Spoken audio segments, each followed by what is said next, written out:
Good evening, everyone. Welcome to our devotions for the night. Our topic is from the book of Psalm 36, verse 5. Your love, O Lord, reaches to the heavens, your faithfulness to the skies. In Tagalog version, ang inyong kagandahang loob, O Panginoon, ang nasa mga langit ay nasa mga langit. Ang iyong pagtatapat ay umaabot hanggang sa langit. So, dito sa verse na to, ang batayan ng pag-asa at kamanghamanghang biyaya ng ating Panginoon sa atin ay kung gaano katatag ang pag-ibig at katapatan niya para sa sanlibutan, para sa atin na mga minamahal niya. At God's love is the sky above. Mas mataas pa or mas higit pa sa pinakamataas sa kalangitan na the love and beauty and power of God envelop us. At kahit gumawa tayo ng kasalanan o kamalian, pero yung character ng Diyos sa atin ay napaka-perfect. Kahit ang buhay natin, we're dedicating our life to worship Him. So, ang character ng Diyos ay perfect. Kahit ano pang pangunawa sa atin, sa Panginoon, hindi natin maabot-abot. Kasi, perfect siya. Tayo yung imperfect. Kaya ang sinasamba natin, minsan yung someone na hindi natin maabot, pero ang Diyos ang umaabot sa atin. Yung tinitingnan natin yung perfection sa ibang tao, pero sa Diyos, perfect na tayo para sa Kanya. At yung love ng Panginoon ay perfect love. Walang katumbas ng kahit anong pagmamahal, kahit sa biological parents mo pa. So, ang katapatan niya ay walang katulad.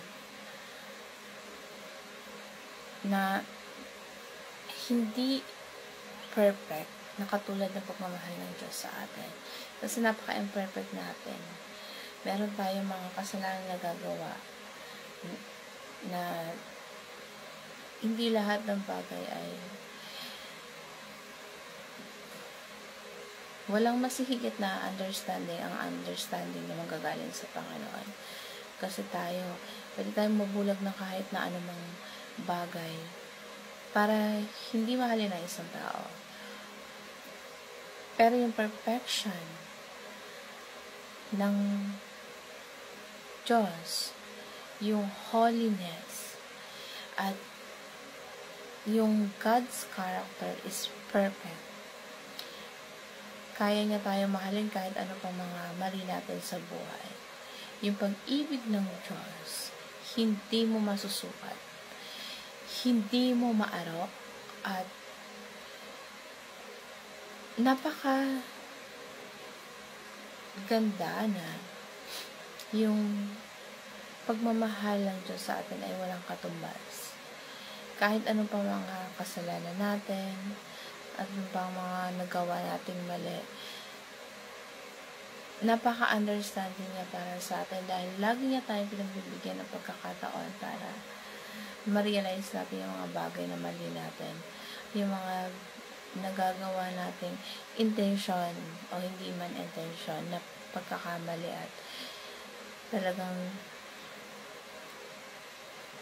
walang makakatumbas sa ating Panginoon sa pagiging understanding niya at sa pagiging mapagmahal niya. At yung power niya, power of God, ay walang katumbas. So, God demonstrate His own love for us. Kasi minsan, napagduda tayo Pero pinatunayan ng Diyos ang pag-ibig niya sa atin while we were sinners, kahit lagi tayong paulit-ulit na gumagawa ng kasalanan. Si Kristo ay namatay para sa atin, sa mga kasalanan na gawa natin. At pinatunayan niya ang pag-ibig niya sa atin nung mamatay siya sa krus at inihandog niya sa kanyang sarili para lamang matubos ang ating mga kasalanan. So, ang kailangan na puksain yung mga ano gagawa natin mali para masunod natin ang kalooban niya at gumawa tayo ng panibagong pagkatao sa buhay natin na malulugod ang Panginoon sa atin. So, dahil hindi natin mapapantayan ang pagmamahal niya at walang katumbas, walang kasing taas, at yung kabutihan niya para sa atin sobra-sobra. So, yun yung tanda ng pag-ibig niya sa atin, yung pagkamatay niya sa krus. At ibang klaseng pag-ibig na hindi natin maarok na kahit na sino sa atin. So, yung love of Jesus ay napaka galing at napaka the best. At yun yung gusto ipabatid sa talatang ito sa Psalm 36 verse 5 na ang pagmamahal ng Diyos ay na kahit kailan hindi niya nagawang ikandal niya tayo. Bagkos minahal pa niya tayo ng buo. Yung pagmamahal na perfect na kahit na sino ay walang makakatambas. So, God's faithfulness is dependable. Yung katapatan ng Diyos, not just to you, kundi sa lahat, sa sanlibutan. So, lahat ng pwede niya sabihin, nagagawa niya, at dahil faithful siya sa kanyang sarili. If God says something, ginagawa niya yun. Dahil hindi niya pwedeng gawin yun. Dahil yun ang kanyang mga pinangako at sinabi. Dahil Diyos lamang ang tapat sa kanyang mga sinasabi. God's faithfulness is dependable. Dahil ang Diyos ay faithful sa kanyang sarili. Kapag sinabi niya, gagawin niya, alang-alang sa kanyang pangalan.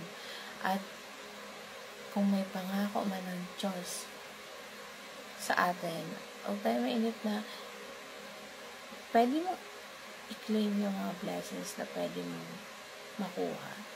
Pero huwag lang tayo maiinip sa mga blessings na darating na pwede niyang ibigay sa'yo. Siguro hindi pa tamang panahon, pero ang Diyos ay may planos at tapat siya sa kanyang pangako sa lahat. So, pwede nating pagtiwalaan ang Diyos. Ano man ang pangako niya para sa atin. Lahat ng kanyang sinasabi that because God is faithful himself and He will not break any of His promises. Lahat ng mga pangako ng Diyos, tutuparin niya because God is faithful. Di kagaya ng tao, kasi ang tao pwede kanyang biguin. Pwede kanyang mangako sa'yo, pero hindi, minsan imposible nito pa rin. Para ang Diyos kapag ka nangako, tutuparin niya because God is faithful. So, yun yung katuroan ng verse na ito. Sana ay may natutuhan kayo. Maraming salamat at magandang gabi. Hanggang sa